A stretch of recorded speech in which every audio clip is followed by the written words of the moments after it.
Loan తీసుకునే వాళ్ళు లేదా ఆల్రెడీ లోన్ తీసుకున్న వాళ్ళు ఈ విషయం మీకు తెలిసి ఉండాలి.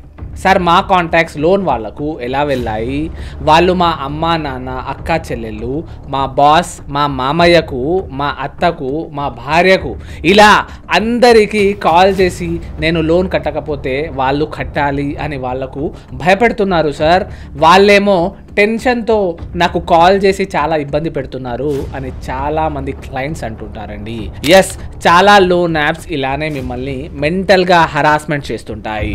లోన్ కట్టమని మీ కొడుకు చెప్పండి సార్. ఎందుకు చెప్తా మేడం? ఎందుకు చెప్తారండి సార్? మరి మీ కొడుకు మీరు చెప్పక ఊర్లో వాళ్ళు చెప్తారా? వీళ్ళు చేసే ఈ పని ఆర్బీఐ రూల్స్ కు విరుద్ధం.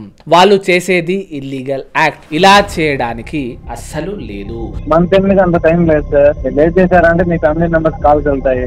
ఒకవేళ ఎవరైనా కాల్ చేసి ఫలానా వ్యక్తి మీకు తెలుసా, ఏమవుతాడు, మా దగ్గర లోన్ తీసుకున్నాడు, ఫోన్ ఎత్తడం లేదు, మీరు ఒకసారి కాల్ చేసి చెప్పరా లేదా కాన్ఫరెన్స్ లో తీసుకోరా అని అంటారు. మీరు మిస్టేక్లీ అయినా ఆ వ్యక్తి మాకు తెలుసు అంటే మీకు మెంటల్ టార్చర్, నిద్ర లేకుండా చేసేస్తారు. అందుకే మీకు ఎవరైనా కాల్ చేసి మీ ఫ్యామిలీ ఫ్రెండ్ ఆర్ ఎవరి గురించి అయినా అడిగితే దయచేసి వాళ్ళ వివరాలు చెప్పకండి.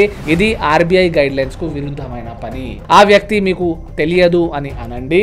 దీంతో మీరు సేఫ్ గా ఉంటారు, వాళ్ళు సేఫ్ గా ఉంటారు. అంతేకాని వాళ్ళు మిమ్మల్ని మీ ఫ్రెండ్ ఇంత అమౌంట్ తీసుకున్నాడు నువ్వే కట్టాలి అని అసహ్యంగా మాట్లాడితే కాల్ కట్ చేసి బ్లాక్ చేసి ఆ నెంబర్ పై 1930కు కాల్ చేసి మిమ్మల్ని హరాస్మెంట్ చేస్తున్నారని సైబర్ కంప్లైంట్ చేయండి.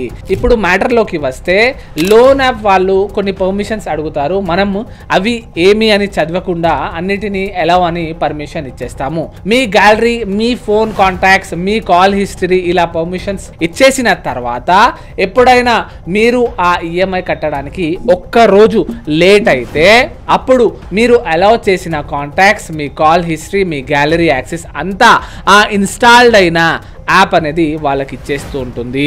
వాళ్ళు ఇప్పుడు ఆ కాంటాక్ట్స్కి కాల్ చేస్తారు.